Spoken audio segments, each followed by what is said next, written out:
Hello, and welcome to Back Bay Mission's special series of interviews for National Volunteer Week. I'm Christopher Marlin Warfield, the Church Relations Associate at Back Bay Mission, and each day this week we're posting an interview with one or two of our most dedicated volunteers. To hear all of the interviews, please go to our website, thebackbaymission.org. Every year, Back Bay Mission has about 750 volunteers from across the United States join us in Biloxi to work in our ministries. While they're here, these volunteers work in our housing rehabilitation program, in our food pantry, in the Micah Day Center, and with our sister organization, Loaves and Fishes. Just as importantly, they also have the opportunity to meet with the people we serve and learn about the issues that we address. Some volunteers come for a week, and some stay for months. Some are highly skilled, and others are learning to do new things. Some come once, and some make annual pilgrimages to the Gulf Coast. And we are grateful to and thankful for all of them. Today, I'm speaking to Katie Ryan. Katie is from Middlebury, Connecticut, and first came to Back Bay Mission with our friends at Newtown Congregational Church in Newtown, Connecticut. She also served at the mission through the United Church of Christ's Summer Communities of Service and has been down on her own a few times. She is currently a student at Tulane University in New Orleans, Louisiana, where she is working on her Master of Social Work degree with a certificate in disaster mental health. So Katie, I talked a little bit in the introduction about your involvement with the mission. Yes. Can you fill in the gaps and tell us a little bit about how you started coming to the mission and how you got involved with the Summer Communities of Service with us? So I got involved with the mission with one of my classmates at Western Connecticut State University who was planning on going to Back Bay Mission for spring break, and I was unable to do so. I was unable to do so in 2009 because my church had planned to go to Back Bay to do post-Katrina work for low-income families rebuilding homes.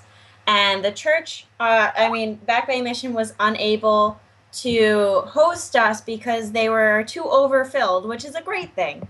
So I went with my friend Matt at the time to Back Bay, and we drove from Connecticut all the way down, which is 1,400 miles, with two other people, and worked on the housing recovery program run by Bob and Craig to help rebuild homes for low-income families. And specifically, I worked on Seal Avenue, I think it's called.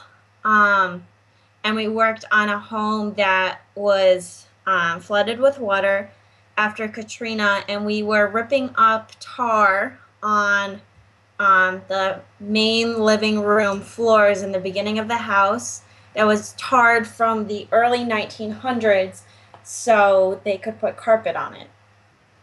Now, the summer program that you were in is different from the other volunteer opportunities we offer, and I should note that we're no longer a part of the Summer Communities of Service program. Can you tell us a little bit about what that experience was like? Right. I forgot to actually answer the second part of your question from earlier.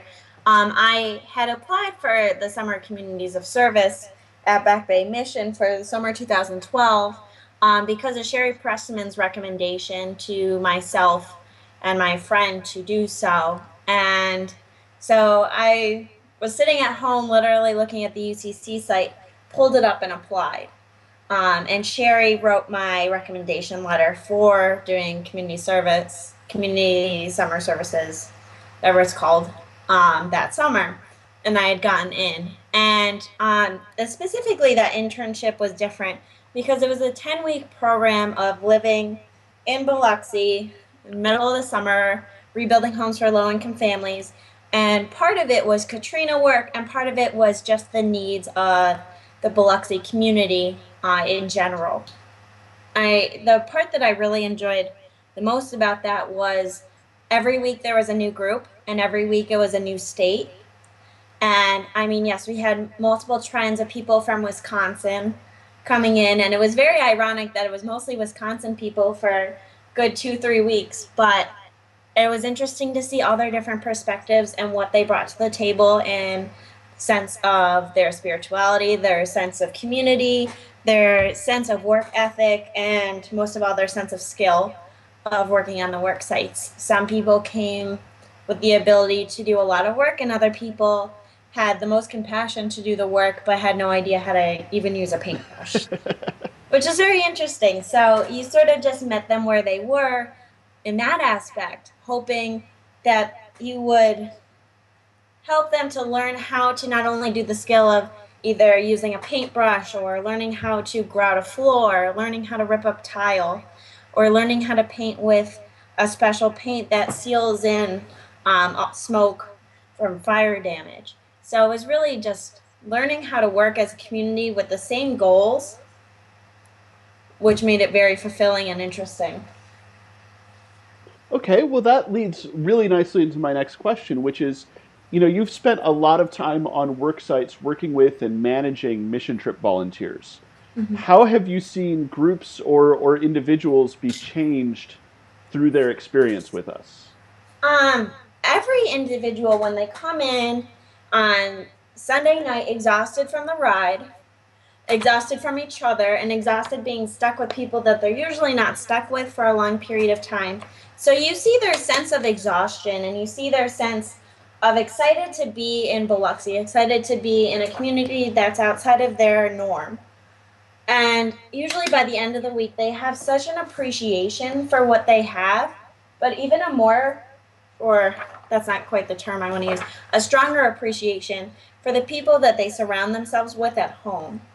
And you can see the community development of each group, whether they're all from the same church or they're from three different churches, just come together and really work towards the same goal, and how it defines them as a person individually, but as a group, and the skills that they've learned how to cope with people that are not just like them. And on a similar note, how have you been changed through your experience with the mission? I mean, Back Bay has changed me to learn how to be comfortable with myself, and that I am a very bubbly, outgoing person who usually I care what other people have to say very deeply, but I am okay accepting the feedback that they have to give. And while working at Back Bay, you need to be able to know that you're not going to learn everything, and you're not going to learn everything in a day or a year. Everything is a gradual process, and things are constantly changing. So being able to go down there from trip to trip to trip, being able to adapt to the needs of the community rather than assuming the needs of the community. I mean, when I first started going to Back Bay, I was so used to having Katrina needs, Katrina needs. And now by the time I go there now, it's not, there's still needs from Katrina, but there are everyday living needs. There are people who really can't make it go by every day and have food on the table or have a safe place to live, or struggling with what the economy has given them from everything changing on a daily basis. We've talked before about the feeling of community at the mission and the way being here affected your faith. Can you talk a little bit about how you see the mission as a community of faith? um I mean, one of the biggest quotes that I take away from Bob and Craig, who I find as very strong role models for me at the mission, is they go to church every day, they go to work. And church can be defined by a pew, it can be defined by a cross, it can be defined by a building. But being able to define church through the means of creating a community that is both spiritual, that is outside of what people usually picture when, they think of religion or think of going to church. They Back Bay Mission has this community of faith, which is, I feel, stronger than a church because you're actively practicing your spirituality through either working in the food pantry and giving food to low income families or families that would have no food on their table, or working in the Micah Center helping the homeless client population with their needs, or if you're working out, on the job sites for low income families who need some sort of housing recovery, whether it's just a paint job or mowing the lawn or really doing some heavy duty work on the house or sheetrocking or tiling or helping people to do roofing. Every experience is like going to church because you're fulfilling what God is sort of expecting of you to do as his child. You mentioned Craig and Bob as you started that last answer, and I know that you've spent time working with several members of the mission staff, and I know that you have close relationships with them. Mhm. How would you describe the staff and what they've meant to you as a volunteer?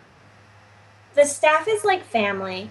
I I know I've explained this to you before when we've had this discussion that Back Bay Mission is more than a place to go. It's like a home. It's this feeling of like warm fuzzies when you're literally about to jump on 110 off of 10 while you're driving there, and you feel as though you belong and you are like emerging a community that is both understanding of who you are, but also excited to see what you have to bring to the table. And I find that each staff member at Back Bay Mission does it very uniquely, appreciating each individual's values. And I find, when I walk into the admin office, I am so excited to see every single person in that office for so many different reasons. And, it's not about, oh my gosh, I drove all this way. It's about knowing how they're doing, what's new with them, how have things been changing at the mission, everything about them, because who they are as a person contributes to what Back Bay Mission is, which is a very close community. And you can see it among the staff, and you can see that the staff's relationships together as a whole benefit the mission in many ways. And the final question, I know you talk to a lot of people about Back Bay Mission, and we're sending this interview out to everyone we can, so you've got the chance to talk to a lot more people about how you feel about the mission. What are the big things you would like everyone to know about us? Back Bay Mission is a place not only to volunteer to help make yourself feel good, but it's also a community that is constantly impacted by Back Bay Mission, whether you can make it there or not. The fact that others can talk to other people about what Back Bay Mission has to offer and the opportunities at Back Bay Mission, whether, somebody can come down for a week or a day, or if someone can send, a $5 like contribution to the mission, every single impact that someone can say or make towards the mission in a positive way really benefits the Biloxi community as a whole. And that's not just the city of Biloxi, but also Gulfport, Ocean Springs, and D'Iberville. Excellent. Well, thank you so much for taking the time to talk with us and to share how you feel about the mission and what Back Bay Mission means to you. Of course.